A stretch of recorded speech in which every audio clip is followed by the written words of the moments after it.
Good evening. You'll excuse me, I had to listen to the television and run up here as soon as you... No problem, Julie. No problem. I apologize. That's okay. Thank you for hearing me. I'm here as one of 3 coordinators of a group called Silent No More in Rhode Island. It's actually a national program comprised of men and women who have suffered the effects of abortion and speak their testimonies so that others who are considering abortion might change their mind and choose life for their child, and also for those who've already had abortions so they might come to the healing that is available for them. Those of us who have had abortions understand the great ramifications of that choice. At the time we make the choice of abortion, we might not consider the life of the child because of the circumstances. We might be in a state of fear, confusion, feeling lack of support emotionally, physically, and those are the reasons 99% of women choose abortion. I don't believe now that my choice of abortion was a valid one. My first abortion was when I was 17 on my way to college. I was scared, didn't want to tell my parents, and I thought I had a great future ahead of me. I wanted to go to college. I wanted to have a good job. I wanted to have a good education. And to be honest with you, when I was 17, I didn't even know what abortion was. I had never even heard the word. All of the bills, H 7170, 7282, 7313, 7611, 7760, and 7764 are critical for a young woman or an older woman to make an informed choice. Because I was 13 weeks, you see, when I had my first abortion, and I was 17, so I was underage.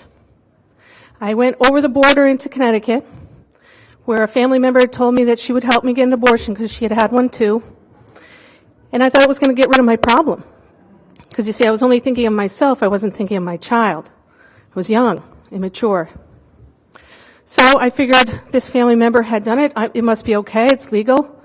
It must be okay, right? I didn't know what the procedure was, but I knew I would get rid of my problem. So I went into the clinic, and I remember 2 women talking and being concerned, telling me I was 13 weeks. And again, I had no clue what that meant. I didn't know what 13 weeks meant. I do now.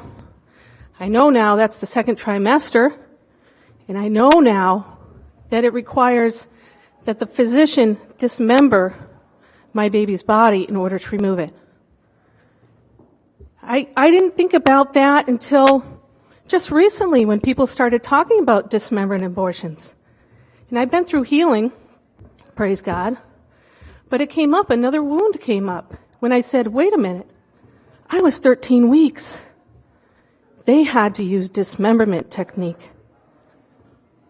Had I known that, had I seen the ultrasound, I could have changed my mind and the course of my life would have been different. Because see, after my first abortion, catapulted me into a life of, just sorrow and grief and self-destruction. So it led to more abortions. So I just want you to really consider that some of these women are girls that are going into clinics. They're so young, they don't understand the development of a fetus, and they're never given that information. You can't assume that every woman that walks into that clinic knows exactly what abortion is, because they won't be told. And they won't be told the devastation that comes afterward. The great suffering, physical, psychological, spiritual. There are women that die from abortion, even though it's legal. I don't know if you know that. Just recently, a young woman died, Cleveland, Ohio, from a botched abortion. We've had women come to healing that have been punctured through their bowels. A young woman in her 20s that has a colostomy bag for the rest of her life. I wonder if she knew that that was a consequence. I beg you to consider educating yourself about what abortion really is. Don't just say, well, this is a woman's reproductive right. Educate yourself on what abortion really is and what it does to the baby and to the woman, to families, to men, because the consequences are irreversible. You can't go back once you've made the decision, and the consequences are lifelong. Thank you so much.